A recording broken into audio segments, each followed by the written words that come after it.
Well, good evening, everyone. It's Alex here. And well, the show has started, and I have a guest with us today, a really good friend of mine, Noel Lee. I think you guys are very familiar with him, otherwise known as Caliber Wings. I'm just going to do a sound, and let's do a sound test, guys. Let me know how my sound is. And also let me know if you can see me. I'm in the remote office in actually Chengdu as we speak. And I thought, without further ado, we're going to bring on Noel Lee onto the program. Wow, Noel Lee, great to have you. Where did you go? Here you are. Good to have you, sir. Thank you for joining the show tonight, Noel. How are you? Hey, Alex, thank you for having me back on this live stream. Really appreciate it. I am actually doing very well, apart from a couple of weeks ago, I had a bit of a bad cold and I was coughing my way for like 3 weeks, but I'm good so far. Not COVID. And yeah, how about yourself? You know, it's funny. Every time if I get I had the sniffles the last couple of days here, and I thought, well, maybe, just maybe. Well, it doesn't take long to figure out that you don't have COVID here in China because, well, we get tested a lot. And Yeah, that's right. Here in Chengdu, we're getting tested every day. And I was just about to get into details about the testing. We might as well start to talk about it. People say that in other countries, wow, that must be a major inconvenience for you, or what a distraction, or, oh, isn't that going overboard? Let's think about this for a minute here. I use my phone very clearly, click an app, walk up to another person's phone who is, we'll call it the first line. That's right, the green QR code. We show the phone. Our QR code gets quickly scanned. The information goes to the health authorities. They say, right, you're here at 8:06 p.m. On Wednesday. They have the information. You proceed another 10 meters advanced. The NAT test, we're talking the NAT test, which is hundreds of dollars in other countries, hundreds of dollars. Goes in, 6-7 hours later, notification comes up on your phone, negative, end of story. Now, is China going to get rid of that? If you ask me, no. Are they going to keep that in place for years to come? My opinion, yes. And why not? It works. It's not detrimental to the people that live in this country. The country has actually got used to this style of mass testing using contact tracing apps. Now, our Western friends will say, well, you know, it's a privacy issue.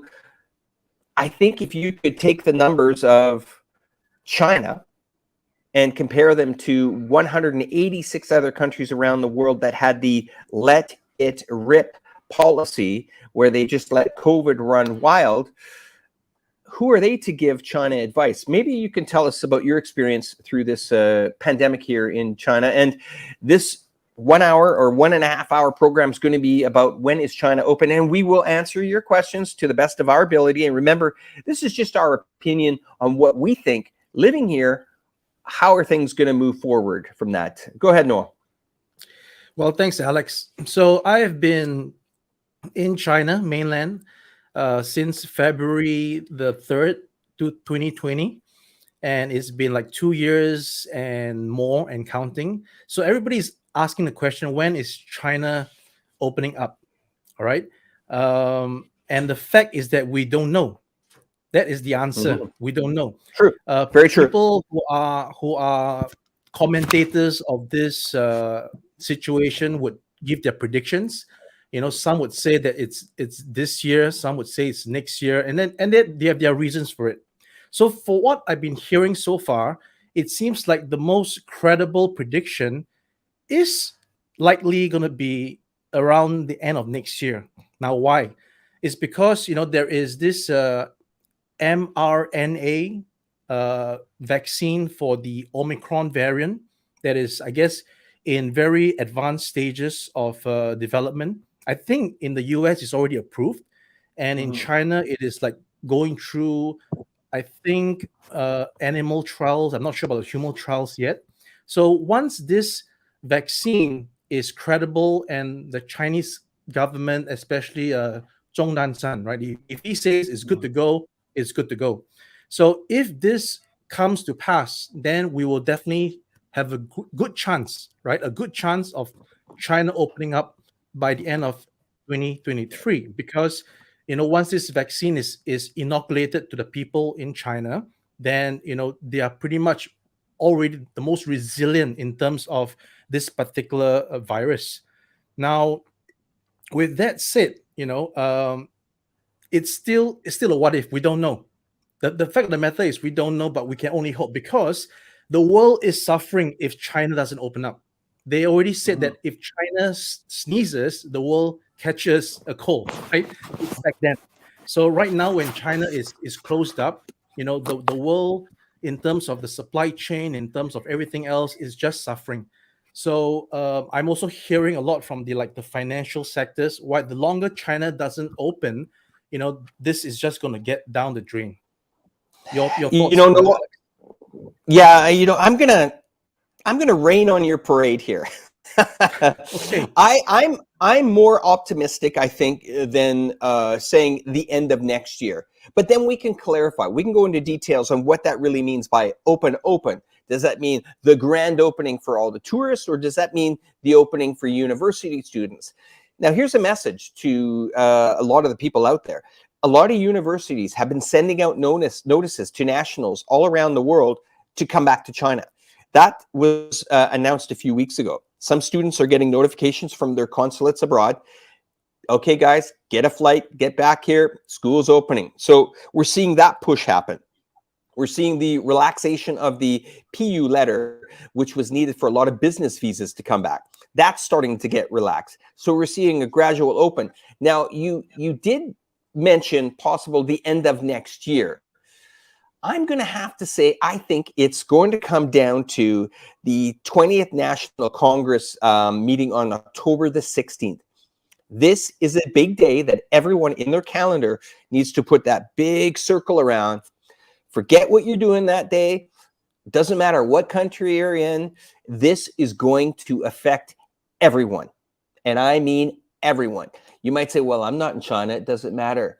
Listen, guys, the world is not open yet. You might think it's open in your countries, Europe and North America, the collective West. You might think it's open, but it's not open until 1.5 billion people take that key, turn it over, and then it's open.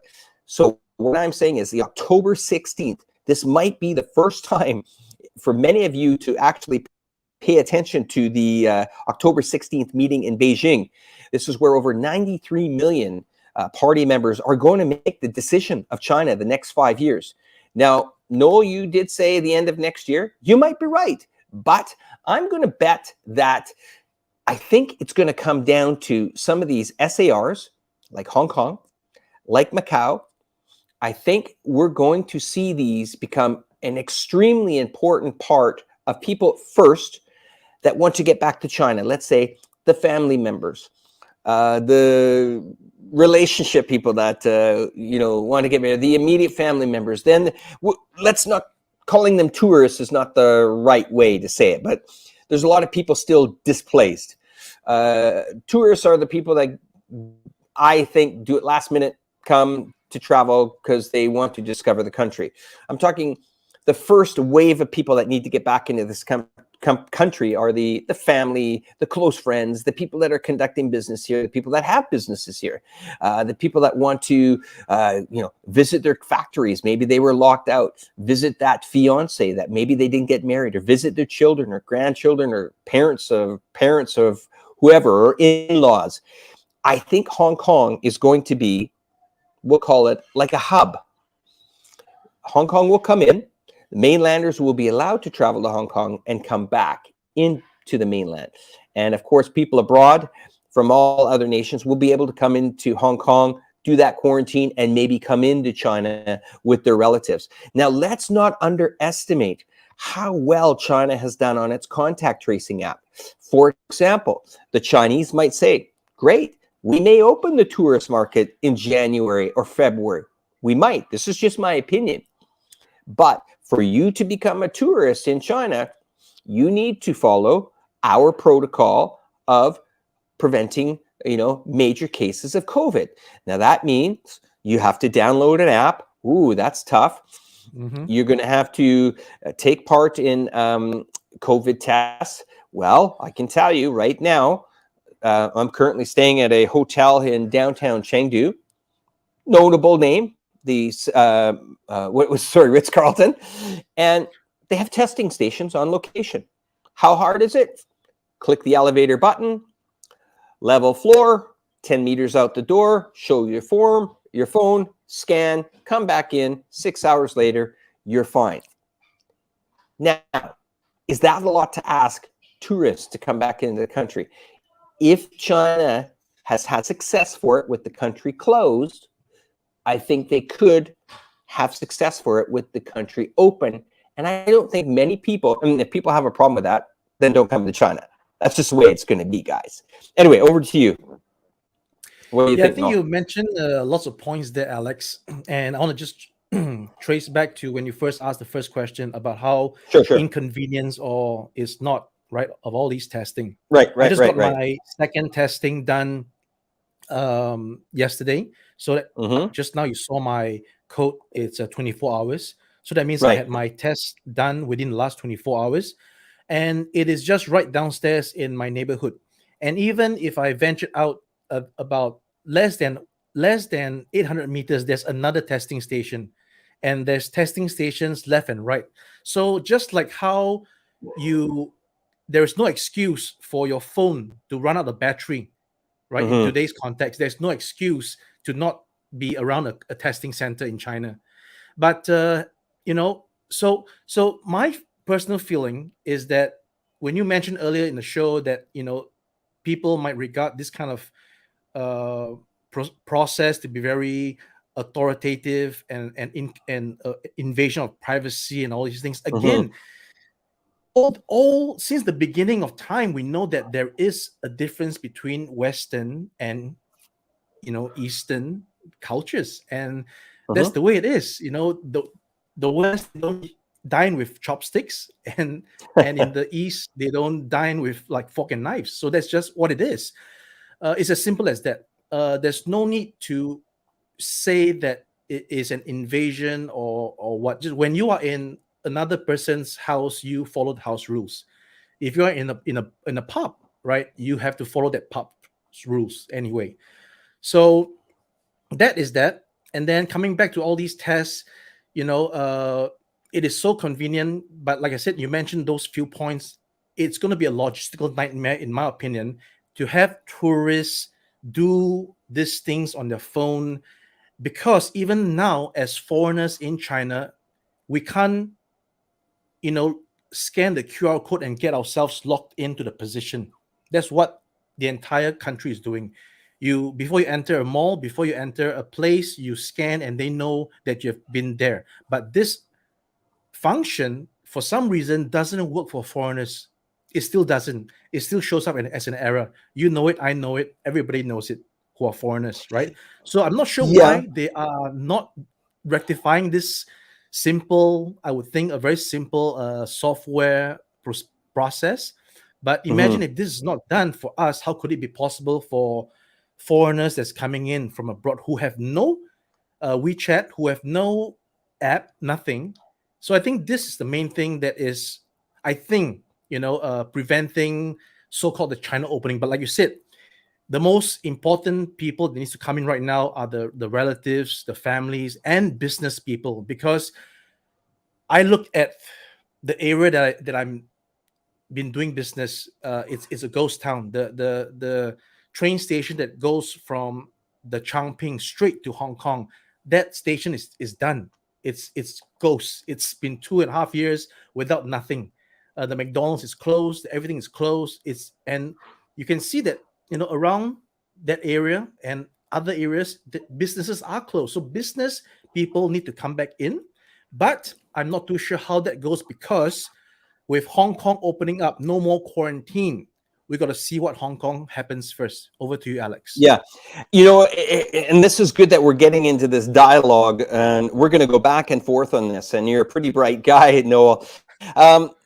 there's a couple of things that I want to, clarify on what you said. That yes, some of these systems aren't, we'll call seamless at the moment, but they never were seamless as a international tourist coming to China to begin with.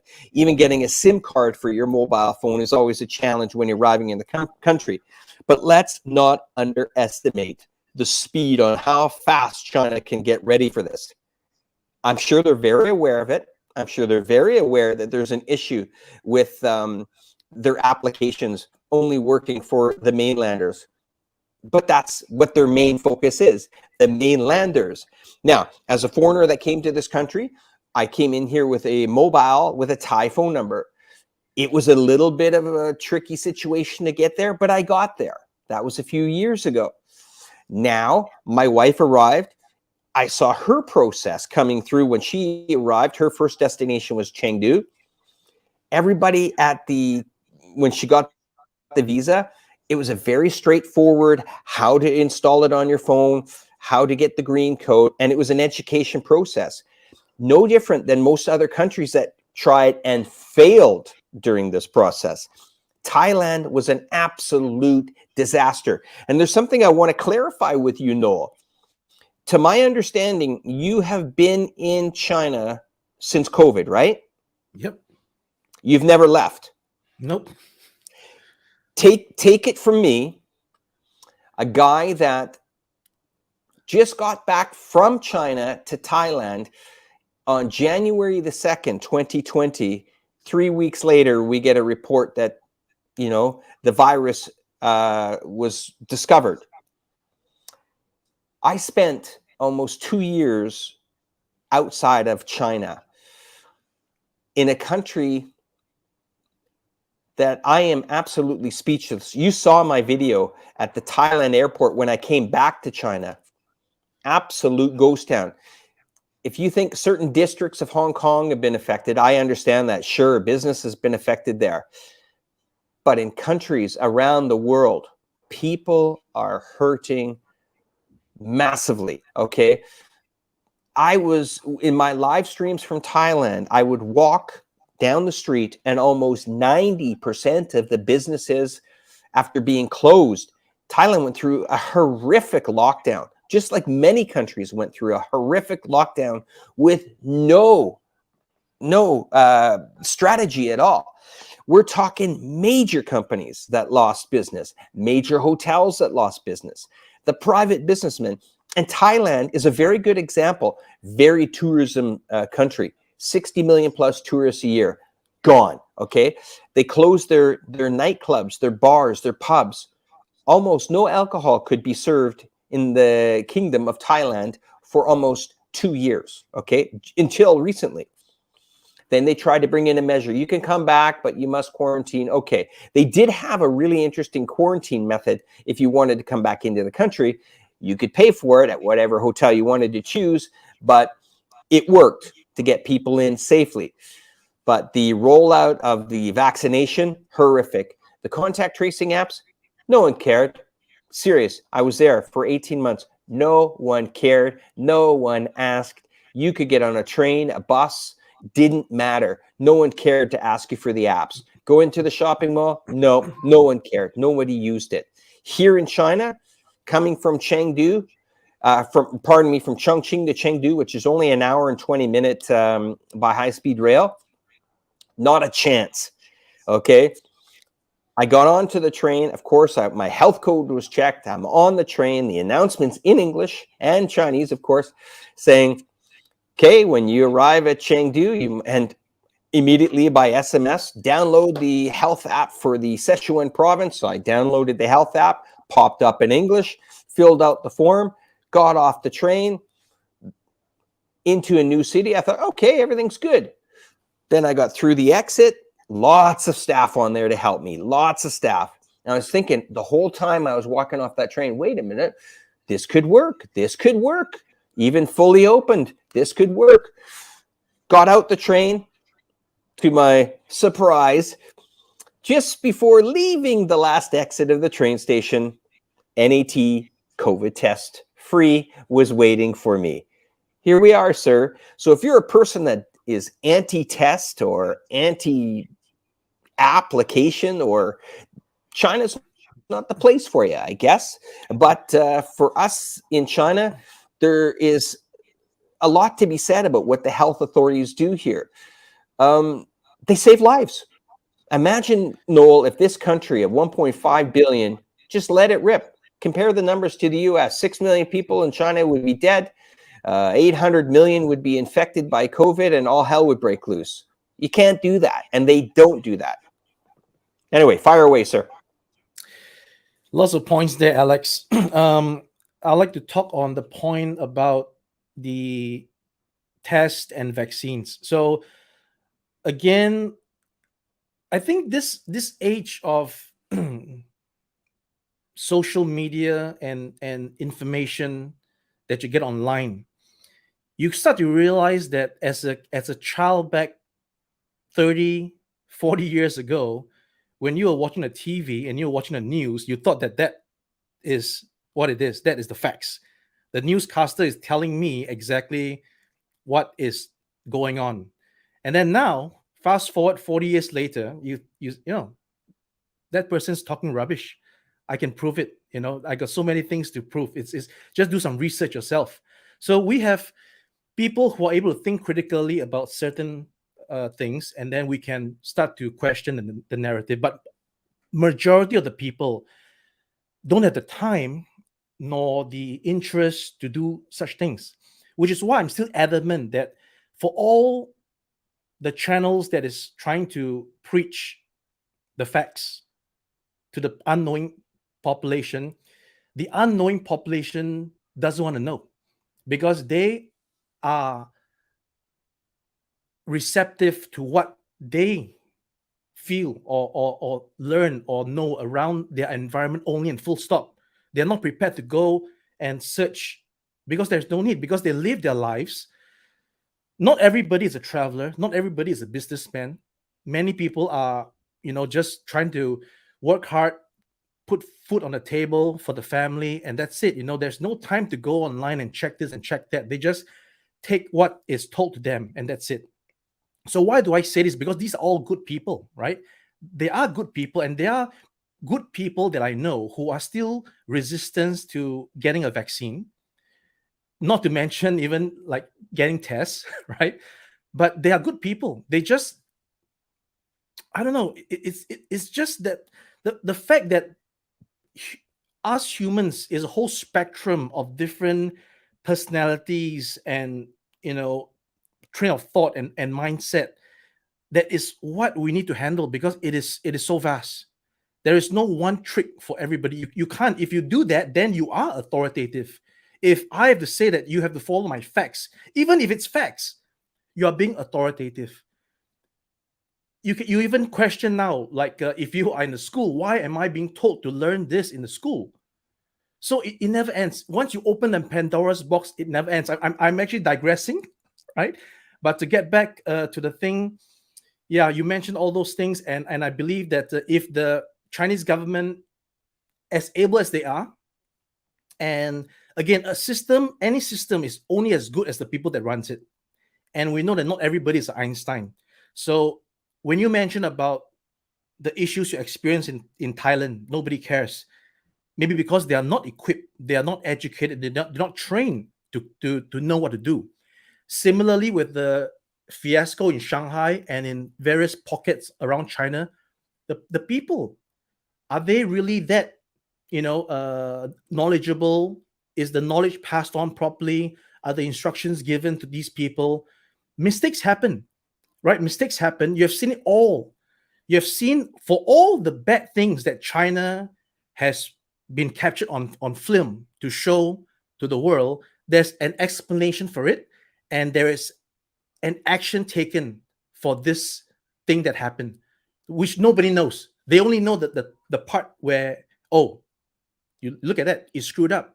Look at people suffering, but they don't know the corrective measures that was then implemented. Alex. Well, yeah, that's a lot. You know, no, I kind of agree with you. For me, I was venting my frustration on Thailand. Thailand had a shot here. They really did have a shot. They had a window. They had such low cases, okay, low cases for a long time. And I think they just said, wait a minute, I think we got this. We're okay. You know, the cases are low. And they had this window. Now, whether you agree with vaccinations or don't agree with vaccinations, that's up to the person to decide. But they had a window to vaccinate their people, and they didn't do it, and they blew it. And it was catastrophic. And my hat and my hand on my heart has to go to the Chinese. At the time when I was in Thailand, and I think the viewers know this, it's very clear. As a Canadian, I went to my embassy in Canada, pardon me, in my embassy in Thailand. And I said, listen, guys, vaccination, you know, I'm over 50. What's going on? I want to know. Because at the time, you don't know the information that was coming out. It was pretty scary. It's like, if I got it, you know, and at the time, if you have any respiratory problems or things like that, dealt with asthma, you know, my mother had COPD, you just didn't know these, you know, if you got it, is it 50-50? I can tell you at the time, a couple of years ago, a lot of people, they weren't fans of getting it. Now that most people get it, they're dealing with it relatively well. And the fear is not as heavy, but still, I'm going to tell you, a lot of people don't want to get it ever in China. And I'm one of them. I've never had it as well. So while I was sitting there in Thailand, I was on 8 waiting lists. And guess what? It's the 5th of October, 2022. I'm still on every one of those waiting lists. They never contacted me. They never got back to me. They never communicated with me. My own embassy said, well, I don't know, go to a Thailand hospital. I said, you guys got to be kidding. And I did go to the Thai hospital. Now, this is where I changed the course of this conversation. When I went there, I was told, sorry, sir, you're not a Thai national. And that really started to change the way I was thinking about this. So they said that. They said it. There's no doubt about it. And that wasn't one time or 2 times or 3 times. It was, sorry, sir, unless you are a diabetic over the age of 80, you're not Thai national. No, not happening. So I thought, well, what am I going to do here? I looked around. I had a job offer in China. I had an employment letter. Embassy.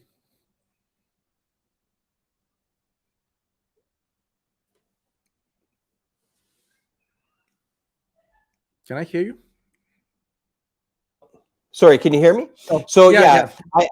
So I saw this press release come from the Chinese embassy saying, for all the Chinese in Thailand, we've imported vaccinations for you. And I thought, well, I have a letter of employment from China. Let's see. I went to the hospital. I said to the lady, listen, is it possible I can get vaccinated? And she said, well, I'm going to have to make some calls, but we have an allocation for the amount of people living or we have recorded here in China. We're vaccinating our citizens. And this was happening in many countries all around the world. Chinese were doing it. So I gave her the letter and I said, you know, you're my only hope, but if you can do it, amazing. I'm willing to pay for it, of course. And I kind of left it at that.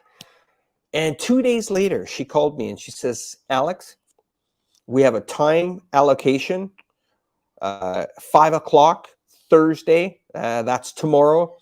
From 5 to 5:30, you need to be here. That person that had that appointment did leave the country. We have an allocation for you. Shocked. Went, got vaccinated, got the second vaccination two days later. And wow, China So people ask me during this whole COVID thing why I'm so positive about China's ability to handle this. These guys were vaccinating their citizens outside of their own country. My own embassy let me down, and that's why. I mean, sure, there's going to be people on this program that may not believe in vaccination, and they're entitled to feel that way. That's fine. There's some people that may never get vaccinated, and that's fine too. If that's what you believe in and those are your beliefs, China's not forcing anybody in here to be vaccinated. They're not coming around saying you got to be vaccinated with trucks around the neighborhood with big blowhorns on top. No. But what they are doing is they're just going along with the science and saying, this is the odds. If you do get COVID, this is what could happen. If you're an elderly person, it's going to be in your age frame that you have a risk of getting very sick. In Canada, I mean, I got an 80-year-old mother. Do I want her getting COVID, or could vaccination give her a shot? I think at that delicate age, and a lady that has COPD, which is a respiratory issue, I think it was a good situation. Knock on wood that my mom is still healthy and has not been able or has not gotten COVID. So yeah, it's interesting. I just want to mention a couple of people that have joined the program. Of course, guys, I'm not in the studio of iChongqing, but we are here. I'm in Chengdu, and Noel Lee is in an undisclosed location in in China. He can announce it. He can disclose it if he wants. But I just want to say a big shout out to some few people. JK. Great to see you here. Nice to see you. Come pop into my channel once in a while if you can. We communicated while we were in quarantine together. Liang is in the house. Hang, of course, is creating havoc in the chat group. That's great. Wu Jiao, good to see you here as well. Thanks for checking in from Shenzhen. Kevin was in here earlier, and Eric, fantastic. Great to see you. Back over to you, Noel. Yeah, you know, the thing about COVID is that I always ask the same question, Alex. I'm a football fan, and I always ask, you know, you're seeing packed stadiums in Europe, packed stadiums, but you don't hear like people are like getting the virus now and falling severely ill. So in that sense, people think that it's over. You know, COVID is over. And again, it only hits you if, you know, knock on wood, you get it. Otherwise, you will never experience it. I mean, I'm in China, and I see disastrous car accidents sometimes in those videos, which I really don't like to see, but it happens, right? But when we are driving, we're okay because we have never gotten into that situation. And of course, we don't want to get into that situation, right? So similar with COVID, and of course, I think when people use the example of traffic accidents killing people, you don't ban cars. That's just silly. All right. That's just silly. But getting back to the COVID thing, the thing about that is that there is scientifically proven that there is long COVID. And what scares me the most is the brain shrinkage, which is already proven as well. These are not myths. These are not scare tactics. But what troubles me again is when you have prominent Western presenters and celebrities who comes on to the camera and say, I got COVID, I got it again, I got it 3 times, I'm all good. So it's a hoax, right? So I mean, when you have people telling the audience this, then it strengthens the fact that China bad, you know, West good. It's a hoax. So these are the things that we're dealing with every day. But of course, China is about the science, and the science backs it up. There is no fun getting the COVID. Again, now it has gotten milder. That is also facts. But there's 1,000 mutations of the virus. All right, there's been 1,000 mutations. The prominent ones are the Omicron. I think it's Alpha, Beta, Delta, and Omicron, right? So these are the ones that still kind of serious in that sense. Otherwise, China wouldn't be making vaccines specifically to counter those variants. So until we get past that final line, the enemy, right? The enemy softened. First, it came out really strong, and then we fought it, right? The enemy retreated. It broke down, became another variant, and then there's a final variant before it becomes just like the flu. But until then, it is not just like the flu. All right. But on the flip side again, Alex, before I hand it over to you, my country, Singapore, had no choice but to live with COVID. No choice, right? But again, a developed country like Singapore has placed in its healthcare system the vaccines, the healthcare for the people who got COVID, and it seems to work out so far. But after the F1 race that just happened over the weekend, again, we are seeing 7,000 cases. People might say, oh, it's just cases. Again, we don't know.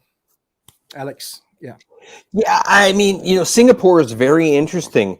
I mean, they hit it hard a few times, and then they went through some strict lockdowns again. I mean, they got a lot of big events. This is going to be difficult, guys. This is going to be difficult. What is the new normal now? Is it normal to see stadiums packed? I don't know. I mean, I would like to, move on from this as well, but we have to move on in a responsible way. And it's an extremely difficult position, but, the world has seen pandemics before. If you are wanting a little bit of a history lesson, just go back and look on YouTube. Look at the Spanish flu on YouTube. Imagine that, going through that with no real contact tracing apps or anything. It just wiped out millions of people. It does come down to, responsibility of that person. The flu, just the general flu, is deadly in its own as well, Noel. And the world has managed to accept, flu symptoms. I mean, hundreds of thousands of Americans die of the flu each year. But we're getting smarter with this. We're moving forward with this. And we're learning from this. We're learning that contact tracing apps work. We're learning that a country can continue to stay open internally, domestically, with COVID. China's done a great job internally keeping open. Sure, a lot of people would love to get on an airplane and go travel, like I'm one of them. But the country itself has done really well internally. Now, there's going to be mistakes made. And I'll tell you guys right now, if you don't think authorities get held responsible for big outbreaks or mishandling of these, trust me, this happens in China. There's not one mayor in this entire country that wants to ever be blamed by not rolling out or putting in the right systems in place if there's a COVID outbreak. Chongqing is a city, a huge city of, into the 30s of millions of people, 32 or 34 million the last time I checked. And the city doesn't mess around. As soon as a couple of cases come, kaboom, they are in contact testing mode big time, okay? You're not going to get in. If you think you can get into a shopping mall, a movie theater, go for a massage, go to the bank, get on the subway, get on the monorail, the buses, not happening. And the world comes down on you and you say, wait a minute, I can't get in anywhere. Okay, I'll go for a COVID test.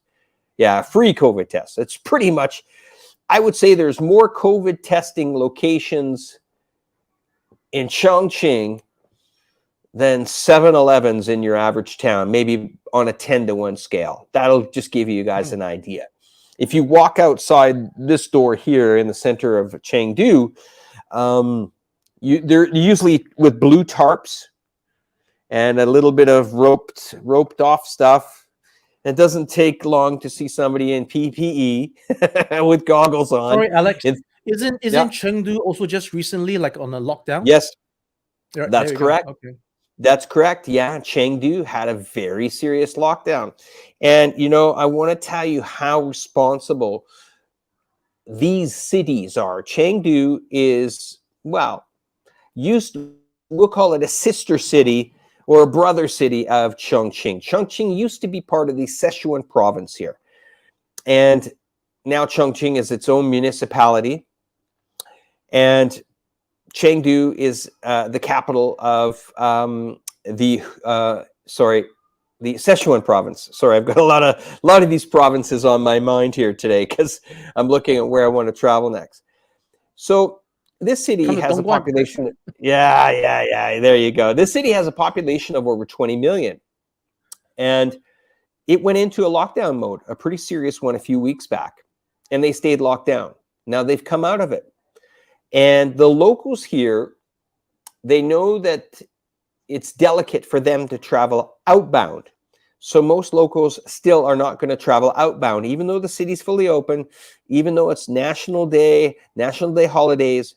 Most people are saying, you know what, we can take it. We're not going to travel out. And the health code is probably not on their side.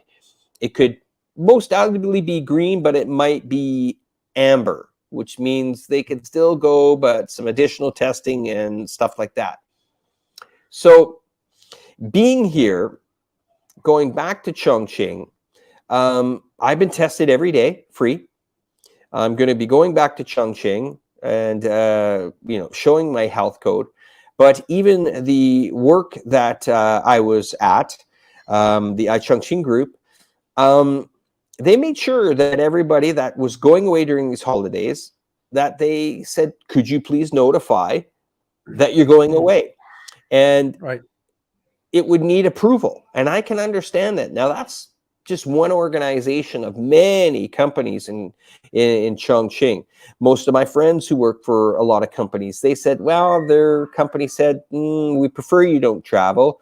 Or if you travel, Sichuan province is okay, but Sanya down to, the south of China, where the weather's really nice, Shenzhen, Guangzhou area, no. So it's not because so it's kind of not telling people that they can't do a thing, but just kind of saying, is it necessary? Do you have to? And I would say that most people, once again, don't want to get COVID and following the line. But, this comes again on when is this country going to open? I still think that this meeting that's coming up here on the 16th of October, this is a pretty big meeting. It's a historic meeting. And I think all eyes around the world are going to be on this. This is 11 days from now. This is big time stuff, guys. Yeah. This is the next 5-year planning of a country that, has got a massive population. I was reading a staggering statistic today. A staggering statistic. Mm-hmm. Do you know that over 49,000 Chinese babies are born a day? Over 2,000 an hour are born in this country? Isn't that a staggering number? I mean, more babies are born in one day in this country. Yeah. Yeah. But I really think that the 16th, we're going to get a clear message, which we've always had a clear message on what's going on the 16th. That's why I'm going to be ramping up the live streams. We're going to do one on the 16th, the 17th, the 18th, 19th, 28th, 21st, 22nd, and 23rd. We're going to be doing 7 back-to-backs because every day there's going to be an absolute plethora of information coming out. And I mean, this is a 5-year. This is China's 5-year plan. That's how they do things. And this is big. We're talking big budgets, big money. We're not talking, the Congress, the Senate meeting in the United States, sending $20 billion to Ukraine, getting bipartisan voting. Money goes out the door. Even though they can't have clean drinking water in Flint, Michigan, they'll send $20 million to the Ukraine. Not to mention the homeless. The homeless is a completely other thing. That It's funny you mentioned the homeless. You know, I was chatting with someone here the other day in Chongqing, and I said to them, is there someone that you can put me in touch with that I can talk to about the homeless people Mhm. in Chongqing? And they said, well, we don't really have, the government has a mandate that no one is homeless. Yeah. Most people are given a home with shelter and or a fixed amount of money. Now, I got to tell you guys, you're going to hear these people that said, you know, BS, Alex. BS with a capital B and a capital S. Sorry, guys, I've been in Chongqing for over a year now. I've walked every street you can imagine. Mm. If there's a person that maybe is picking through garbage, I'll tell you, within 10 minutes or 15 minutes, a Chinese national will go up to them, ask them if do they need something, do they need help, or even get the local authorities. Now, here's how it works. If you're wondering how mega cities work, and this is important also on how China opens. You might think, oh, China is just going to open the country and tell all the mayors, okay, guys, we're open. China's unique.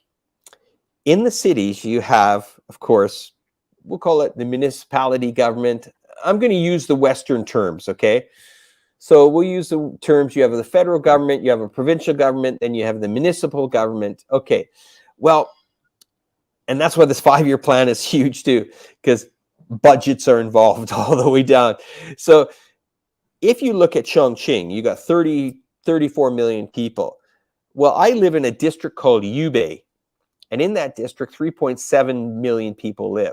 Now, inside Yubei, they will allocate certain zones in, that district or counties or whatever they call them. We have Wulong County. I think you were in one of the counties Yes, when you Oolong, yeah. visited there.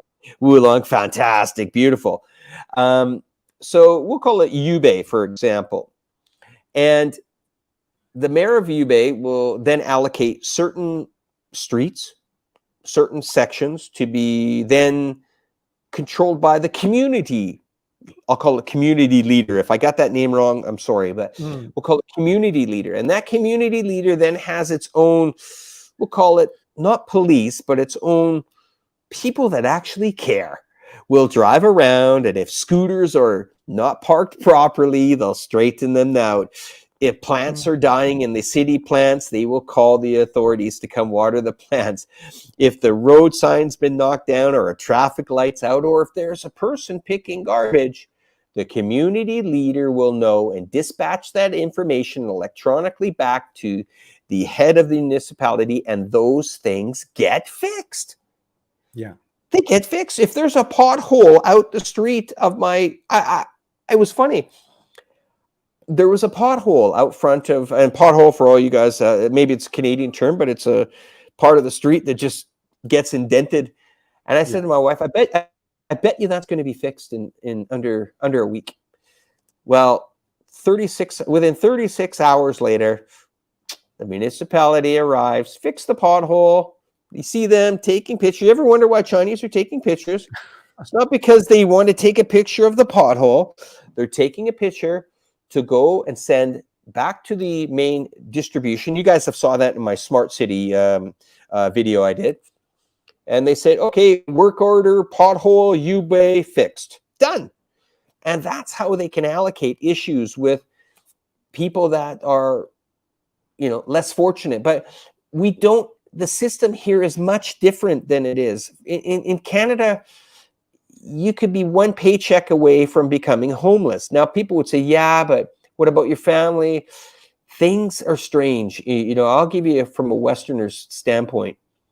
In the West, if you have a job and everything's going well, everything's good. The moment you lose the job, you're going to get family support or maybe even some government support. Definitely not enough to cover the budget or a mortgage. But then let's say you fall on hard times. Maybe you have a small substance abuse problem or something like that. And you fall through the cracks, we'll call it. Well, there's no real programs in these Western countries unless you have money. Getting a referral from a doctor to deal with substance programs is either at the cost of your loved ones, or you fall through the cracks. Those cracks that you fall through are, well, you pretty much become homeless, live on the streets, and become nobody. And when I show my Chinese friends some videos of tent cities, parks full of tents, homeless peoples, they say to me, but why isn't Alex, why isn't the government doing anything? Where's their families? What's happened? And I sit there and I try to explain to them, well, they're homeless, they just don't have a job. And they say, but that can't be possible. And they get the words poverty confused with homelessness. Now, that's, you've been to some of these regions in China that have alleviated poverty. I mean, they have poverty alleviation programs in place that have brought hundreds of millions of people out of poverty. People are still attaching that word poverty to being homeless. It's not the same.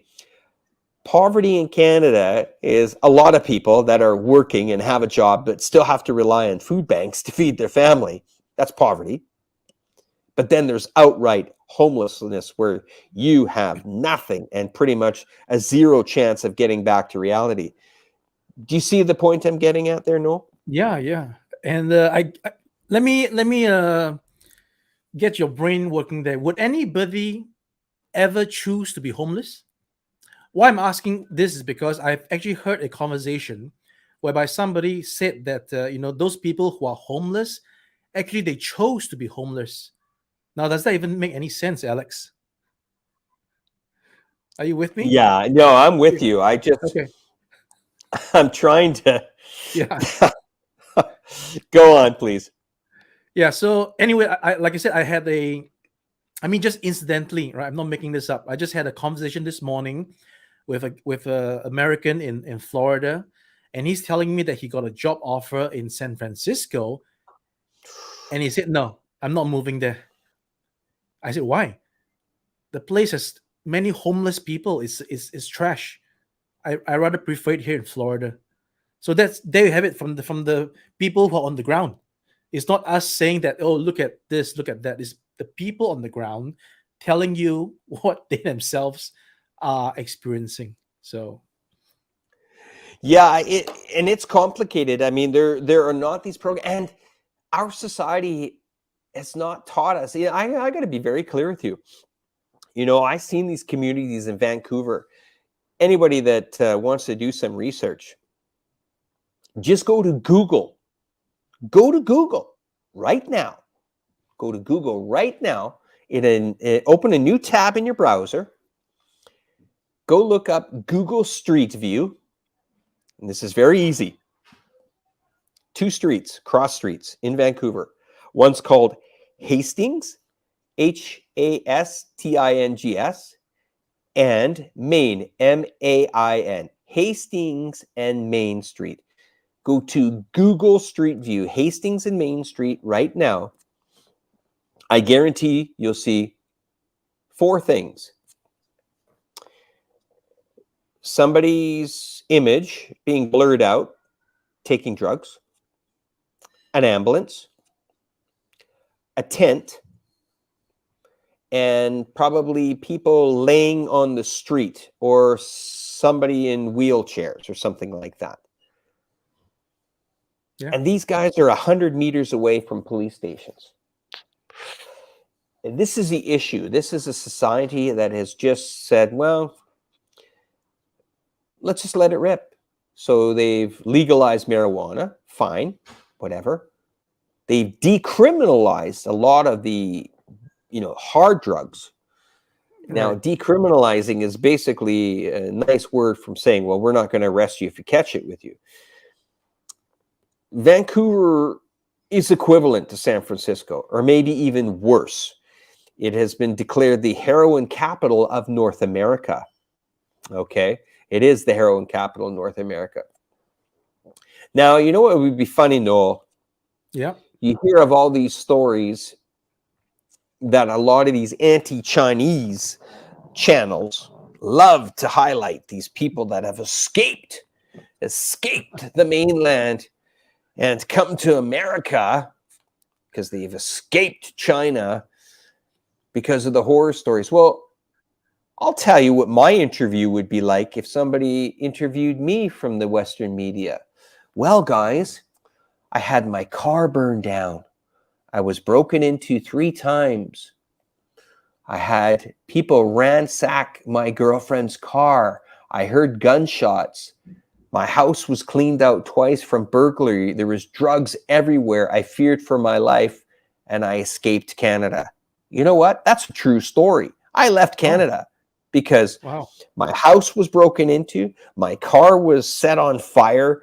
There was drugs everywhere, all over that country, all over the city, all over the city. They still are. And wow, why isn't my story making big headlines? Sounds like it's there's something that's controlling the flow of information. And Alex, let's put it this way, right? Yes, we mentioned about those anti-China channels, laser focus on anything anti-China. Here we are trying to promote the good of China, laser focus on that. But you know, the real reality is like somewhere in the middle.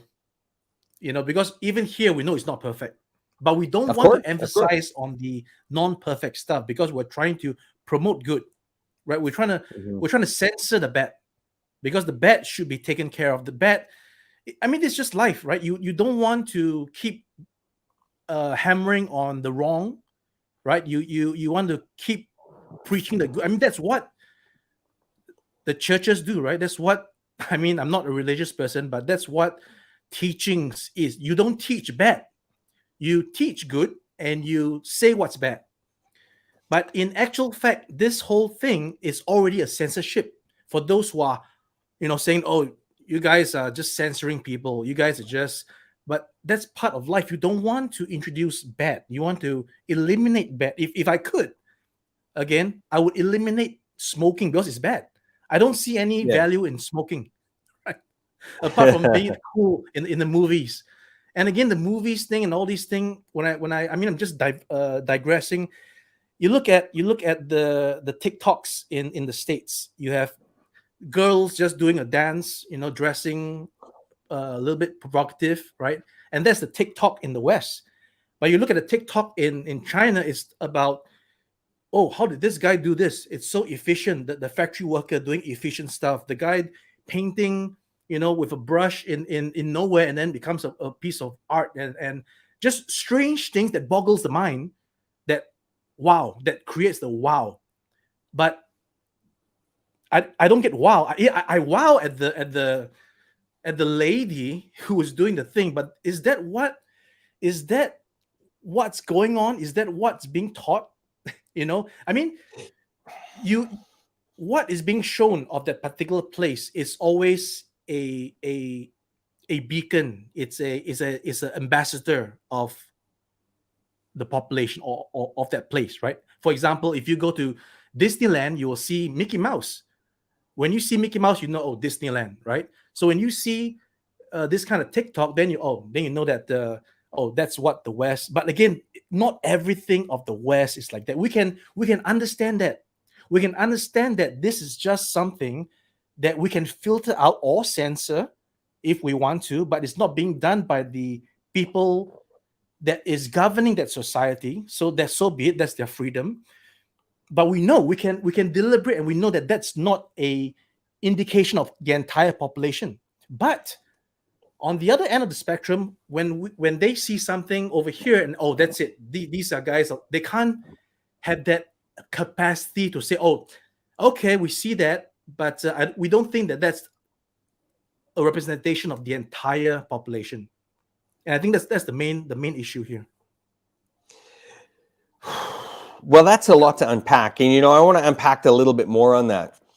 There are people in the content creative, we'll call it, I don't even want to call these people content just creators. For views. I don't have a word for the individuals, But let's say there are people out here that are selling anti-Chinese, anti-Asian hate for a living. They're making an absolute living on this. Tens of thousands of dollars, using their influence to millions of subscriber base that they have. I'm going to tell you right now, hate is not the road to success. The gates to hate eventually close. So if you are a content creator out there thinking that it's great every Monday or every Friday to come up with content about hating a certain race or hating a certain nation, time is going to be ticking for you. It's not going to be me that's going to shut you down, but eventually people are going to wake up and realize that what you're doing or what these individuals are doing are causing havoc and hate around the world. I've seen videos that people have made saying, and I think even somebody that's viewing us tonight made a very interesting comparison. If you just take 1% of those subscriber bases, that maybe of that 1% of 1 million people that may have a mental health disorder have been guided by these individuals to hate a certain race or hate a certain culture or to hate a certain nationality, that is a chemical reaction that will definitely backfire. And all arrows are going to point back to those individuals or those collaborators that have worked together over the years that have come down hard on China. They're coming for you. It's not me. It's not the Noah Lees. It's not the Alex at Reportifies. You are basically going to be stabbing a dagger into your own heart, because what you're doing as the content creator, spreading so much hate across the world on a nation that has helped build your country in the last 20 years. Now, people might say, what are you talking about, Alex? Hey, you just got to walk to the main street of Chengdu here and see all the North American companies here. These companies, their bottom lines, whether it's 20 or 30% of the revenue, is coming from China to keep those companies alive as well. And don't think for a moment that Chinese are not blessed from selling their products to North Americans. They are, but they are also one of the largest consumer bases coming up in the world. And just to add to that, there are even people getting visas in other countries as broadcasters to broadcast hate. You know who you are. You know who I'm talking about. Not going to say names, but time is ticking, and you either change your tune or the lights will come out very quick on you.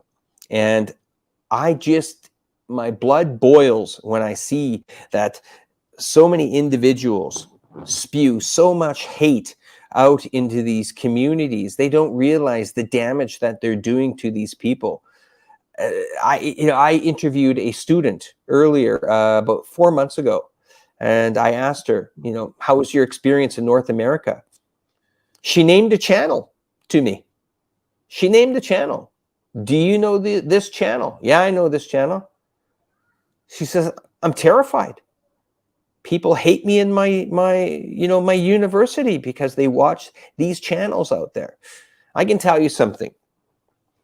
As a vlogger, even if I went back to Canada, sure, I would show the good and bad.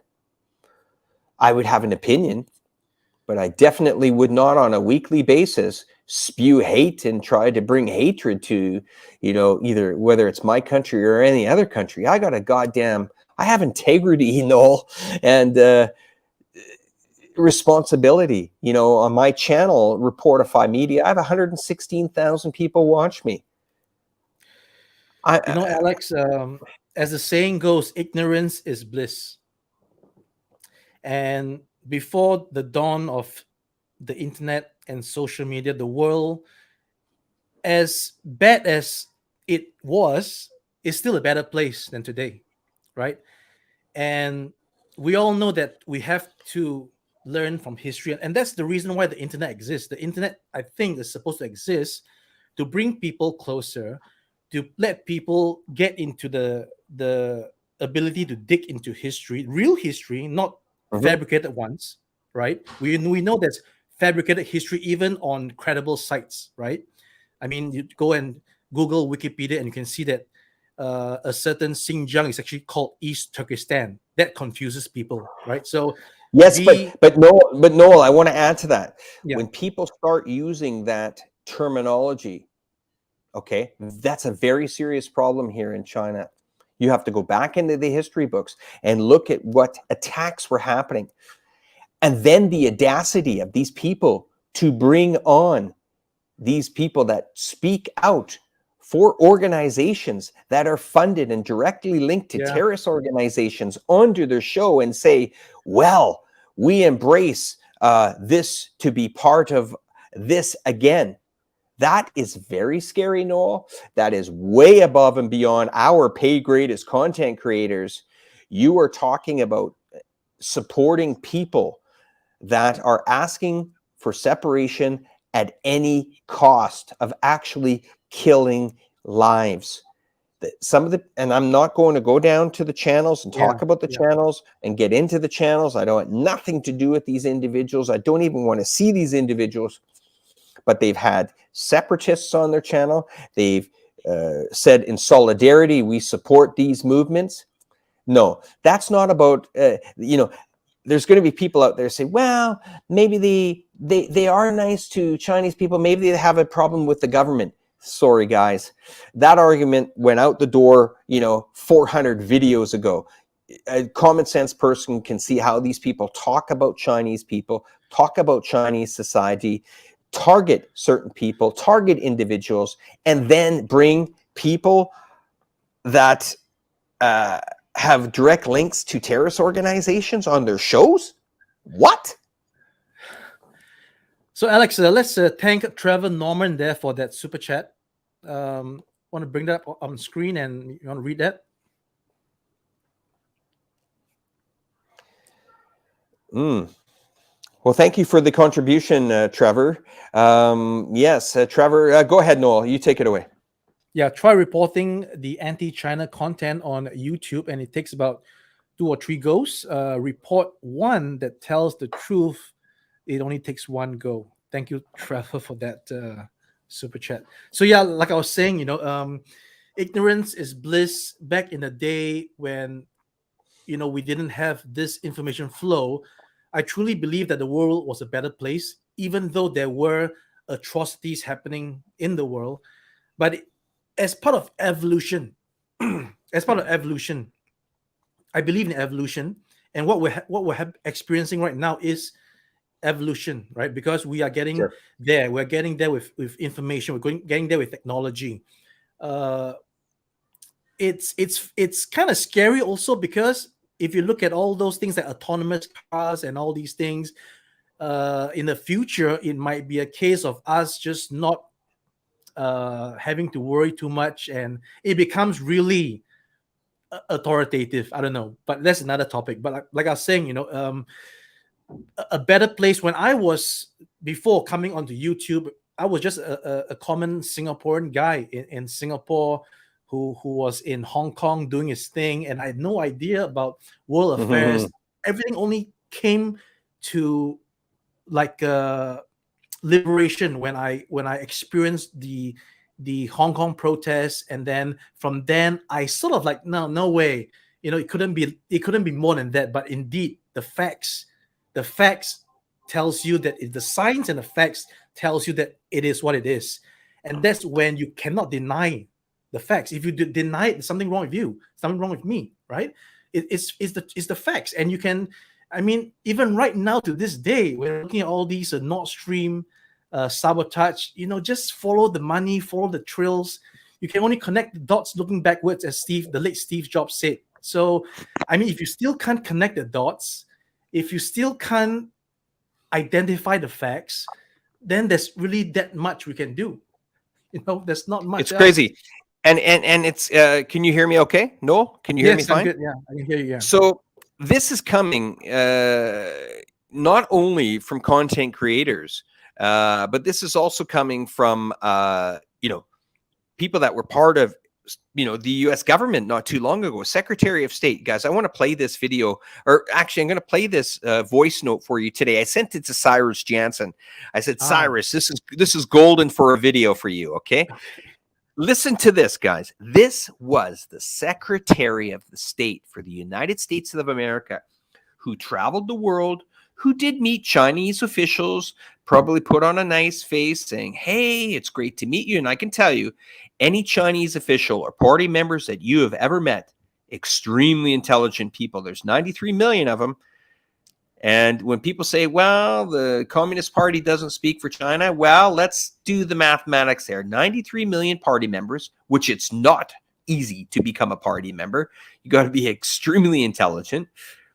Once you become a party member, well, there's probably a pretty good possibility you're married. So let's take that figure and double it. Let's call it 180 million now. Now, if you got kids, let's bring that figure up to 300 to 400 million. And your kids, or you have grandparents, mother and father, or both families, you bring that up to about 650 million. And of the mothers and fathers, if there's a great grandmother or an auntie or an uncle involved, you pretty much got a nation of party members that do speak for the entire country. But America and a lot of these collective Wests, they just can't understand. If they think China is going to fail, if they think China is this nasty company or country, I keep calling it a company, it kind of is run like a company, but if they think China is going to fail or self-destruct, then let it self-destruct. Let it self-destruct. If you think it's going to crumble to the ground, which you know, Mr. Chang's been naming it for about 20 years, then Collapse let it in 28 days. Yeah, just let it sink to the ground. If that's what you think, get on with your life, get on with your country. Who cares? But if the Chinese are happy and this is what they like, but let me play this to you. This guy was the Secretary of State. Now, he's resorted to making scary scripted videos. You got to watch this video after. You kind of wonder if Mike Pompeo was captured by the Taliban to make this video. He looks very scared reading a teleprompter. And he's talking negative about China. But then there's a reason why he rolls into Taiwan to make speeches, because he's sanctioned. And that means that Mr. Pompeo cannot do any of his nice speeches to any companies that have connections with China, which is pretty much every Fortune 500 company in the United States. Let me play this to you guys, the audience. I want to hear you guys' feedback. Here we go.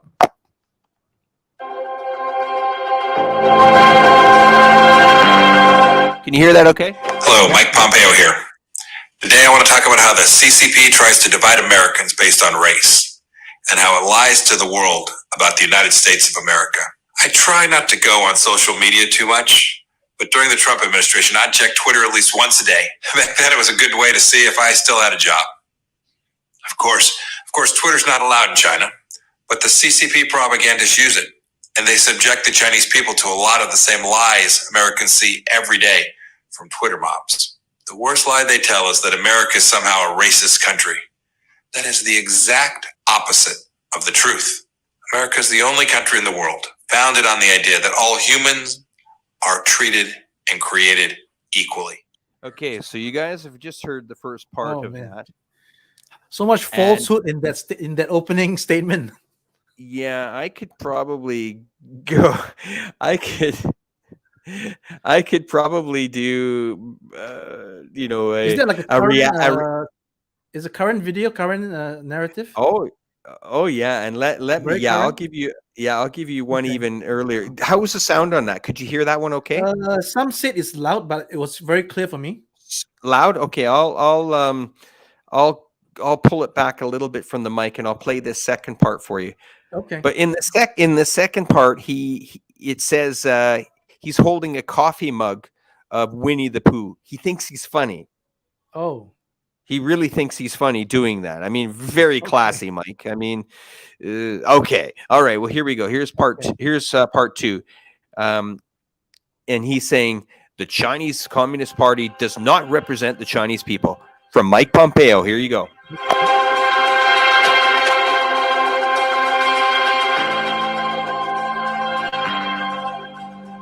Welcome to the Hudson Institute's China Center.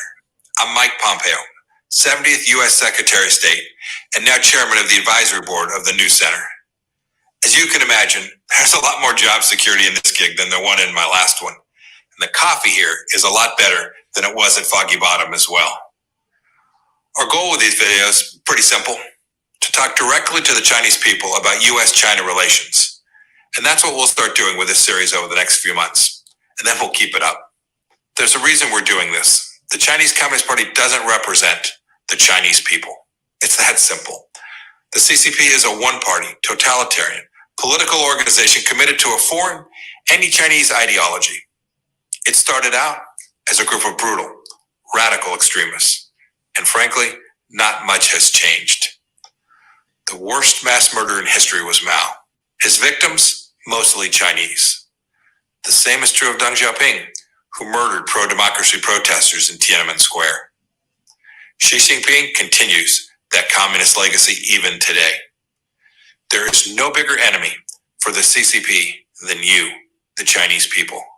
I know this is true because all my interactions with the CCP leaders convince me that what the CCP truly cares about is maintaining their stranglehold over the Chinese people. That's it. That is their paramount interest. The CCP hates the United States because they're paranoid that the Chinese people will be inspired by the example of American freedom, the world's oldest and most influential democracy.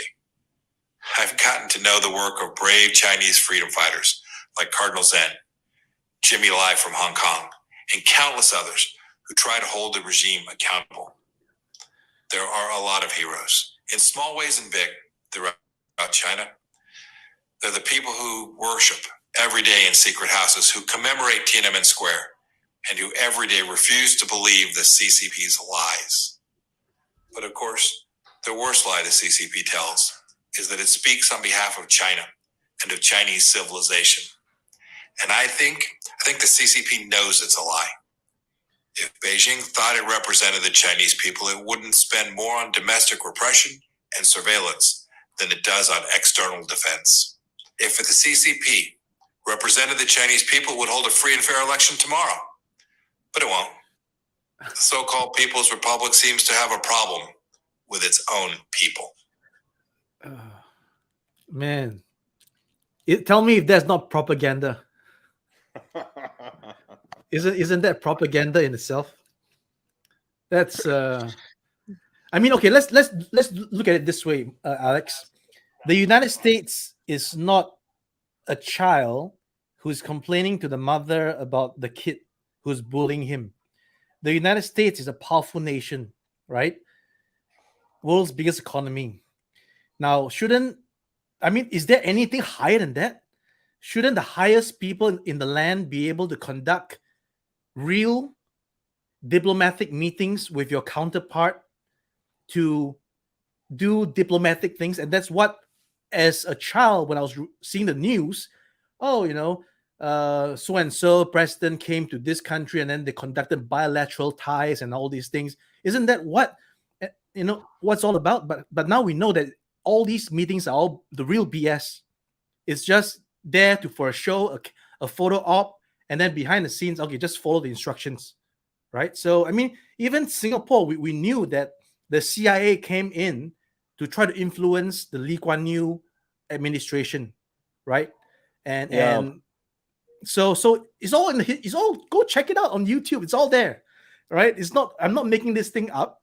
And if anyone would listen to what Mr. Pompeo just said and take him seriously, then I think that person has a problem. This video, people are asking me the name of this video. I don't know if you guys can see it. Okay. Oh, History Channel? No, the Hudson Institute. Oh, Hudson. Okay. The Chinese Communist Party does not represent Chinese people. No, that's the Hudson Institute. Anyway, he's paid for the Hudson Institute now. He's being paid. Yeah. But yeah, I mean, that is just a mind wreck when you hear that video. But you see, for the uninitiated, if you listen to that for the first time, and this guy is a former secretary of whatever, right?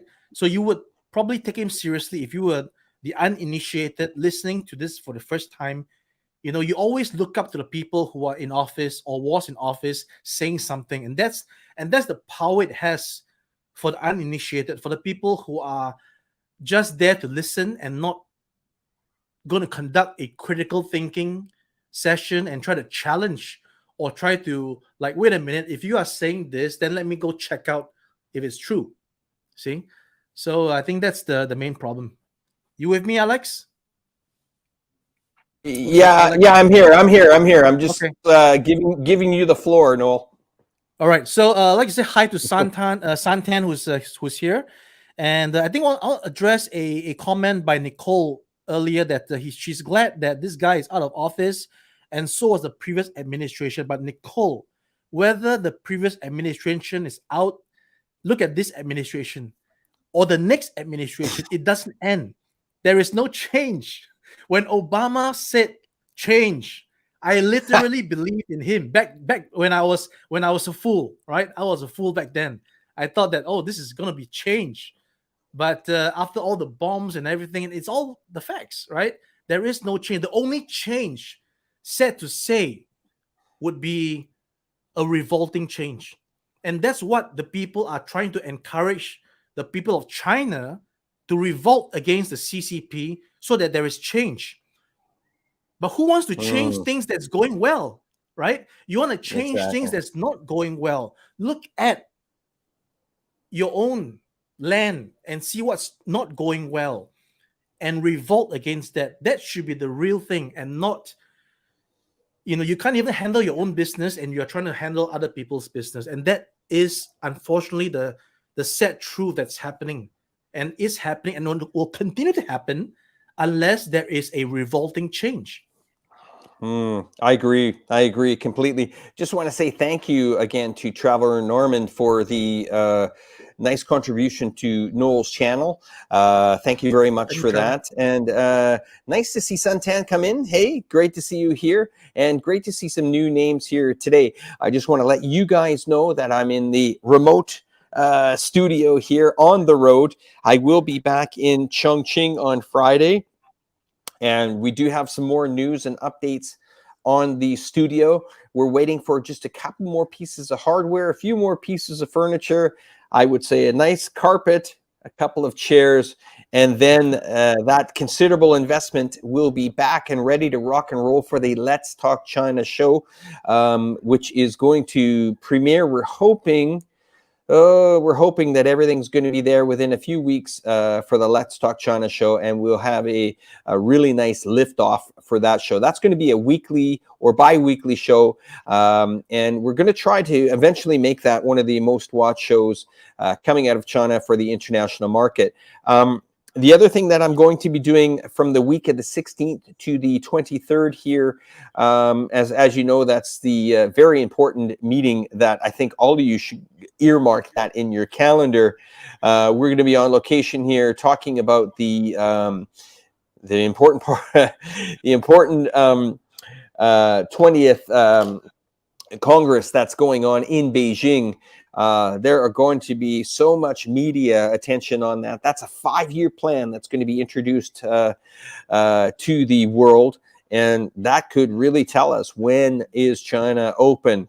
Well, Noel, we're going to wrap it up here in the next couple of minutes. I'm going to give you the floor, and when you're done, I'm going to do some closing remarks, but I want to say thank you so much for everybody. Don't forget to hit that subscribe button below if you're new to our channels, whether it's Reportify Media, Noel Lee, or iChongqing, who I do very many collaborations with. Don't forget to subscribe to these channels. I'm going to give the floor to Noel for a couple minutes. When he's done, I'm going to say my goodbyes. I'm not going to shut down the video feed after the program. I'm going to leave it open for 1 or 2, maybe 3 minutes while you guys finish off your conversations in the sidebars there.